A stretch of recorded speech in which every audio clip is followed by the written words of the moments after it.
dalam perbahasan usul yang dibawa oleh ahli yang berhormat Pontian berkenaan dengan ucapan yang disampaikan oleh Duli Yang Maha Mulia Sri Paduka Baginda Yang di-Pertuan Agong semasa merasmi pembukaan penggal ketiga Parlimen yang ke-14 pada bulan Mei.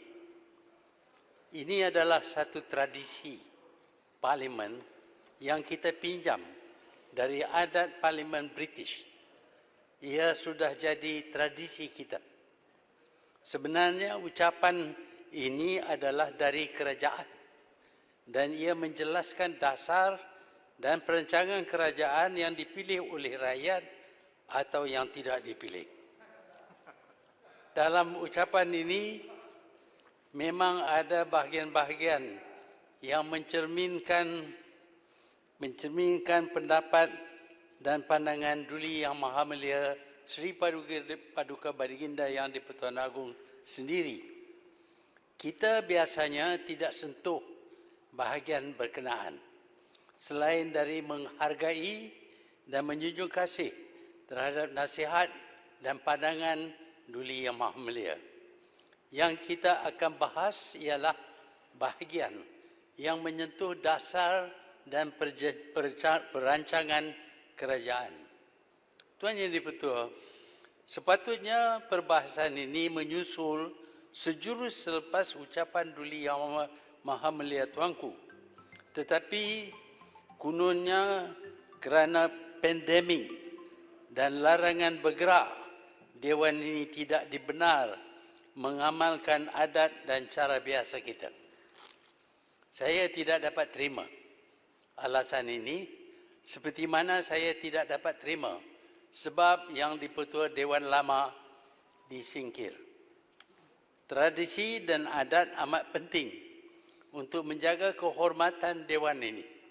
Tanpa adat dan tradisi, Dewan akan hilang auranya.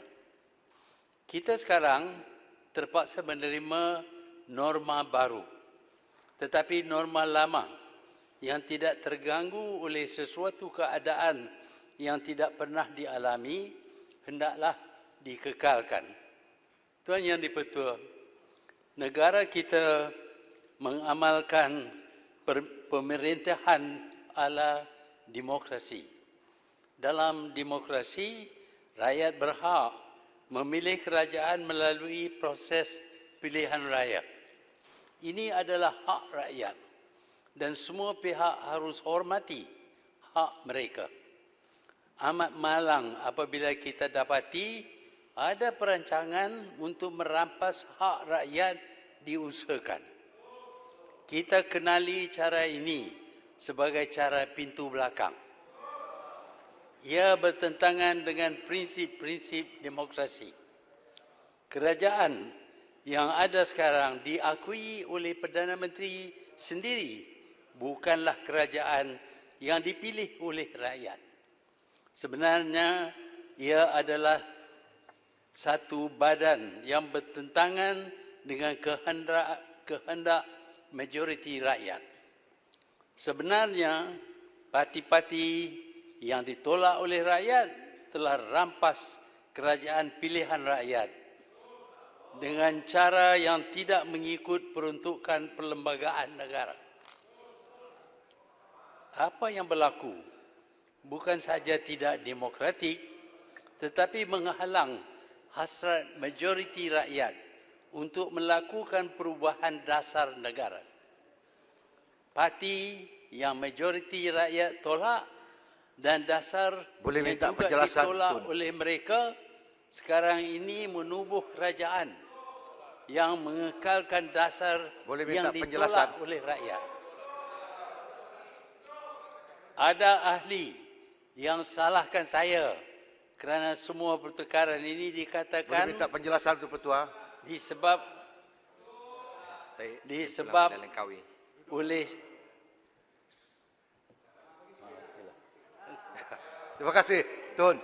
Diam-diamlah saya, Tun, gentleman. Terima kasih, Tun. Nak tanya ni dengan Kawi. Sebab adakah juga kerajaan negeri di Sabah itu kerajaan pintu belakang? Sebab dia tak menang pun dalam pilihan raya.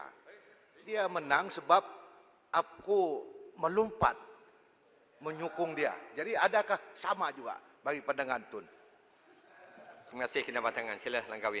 Ya, saya berpendapat bahawa lompat-melompat ni terjadi banyak di Sabah. Entah pasal apa, saya tak tahu. Tapi memanglah ini berlaku dahulu. Tetapi di peringkat pusat, ini tak pernah berlaku seperti ini. Kita hormati keputusan yang dibuat oleh rakyat. Parti yang majoriti rakyat tolak dan dasar yang juga ditolak oleh mereka sekarang ini menubuh kerajaan dan mengekalkan dasar yang ditolak oleh rakyat. Ada ahli yang salahkan saya kerana semua pertukaran ini dikatakan Tuan Speaker. disebabkan oleh saya letak jawatan sebagai Perdana Menteri.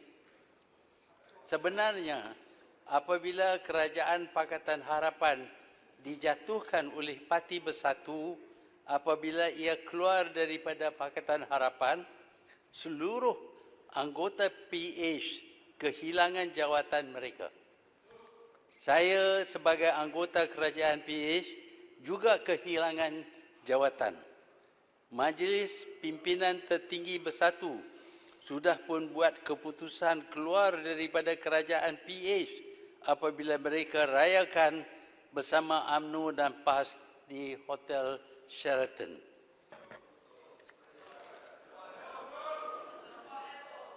Berlantikan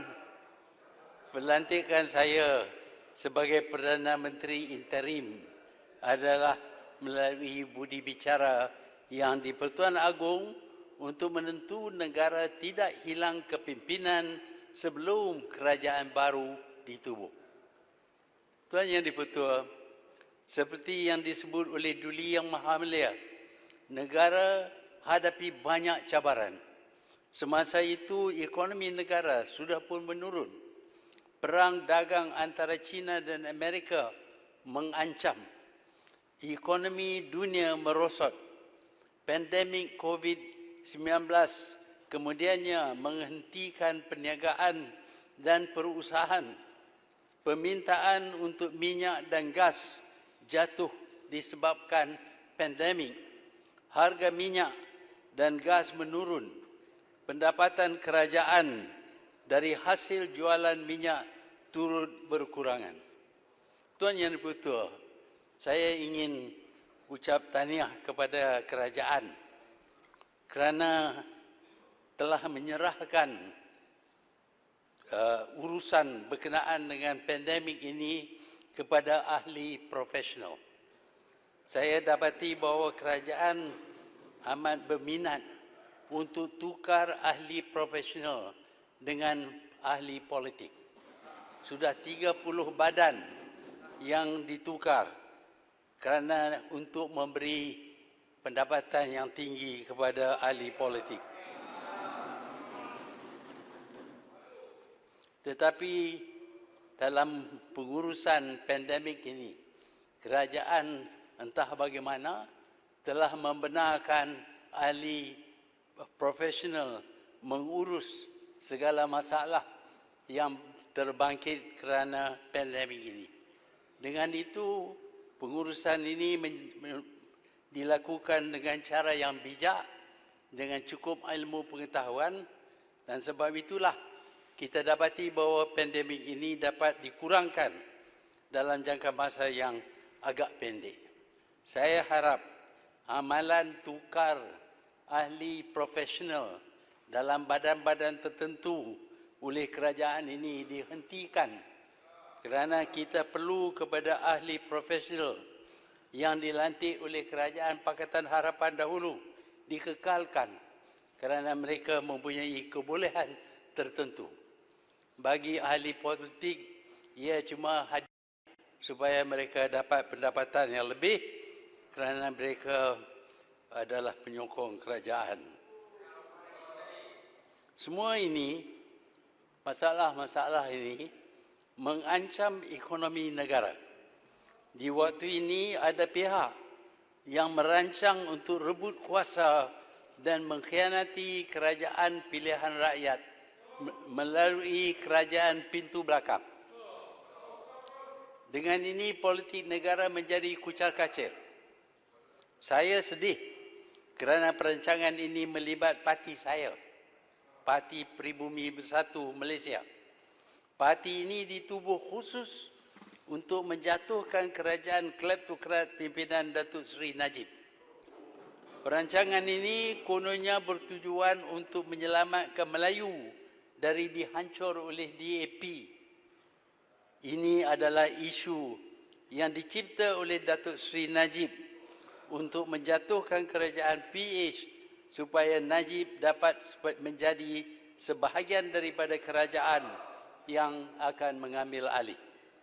Malangnya ada pimpinan dan ahli PPBM yang percaya DAP boleh hancur orang Melayu. Kita semua tahu bahawa di waktu Najib menjadi Perdana Menteri, Tan Sri Abdul Ghani Patel dibuang dan diganti dengan Peguam Negara yang kemudiannya mendakwa Datuk Seri Najib tidak bersalah dalam kes 1MDB. Demikianlah salah guna kuasa yang dilakukan oleh Datuk Seri Najib sebagai Perdana Menteri. Tentulah menjadi harapan Datuk Seri Najib apabila ia berada dalam kerajaan, Peguam Negara baru akan dakwa bahawa tidak ada kes terhadap dirinya. Maka dengan hasrat untuk kembali berada dalam kerajaan, Najib mendakwa bahawa DAP akan hancurkan orang Melayu jika berada dalam kerajaan. Dakwaan ini tidak ada asas sama sekali. Ia hanya bertujuan menakutkan orang Melayu supaya menolak kerajaan PH. Sebenarnya, DAP tidak mampu menghancurkan orang Melayu. Menteri Dalam Negeri, pada masa itu dia belum jadi Perdana Menteri. Menteri Dalam Negeri tahu dan sedar bahawa dengan hanya membatal pendaftaran DAP akan lumpuh dah hilanglah DAP. Tuan Speaker, peraturan surat 365 tidak boleh menyebut secara spesifik seorang individu. Nama individu. Terima kasih Sheikh. Sila Langkawi penjelasan. Ini bukan seorang individu.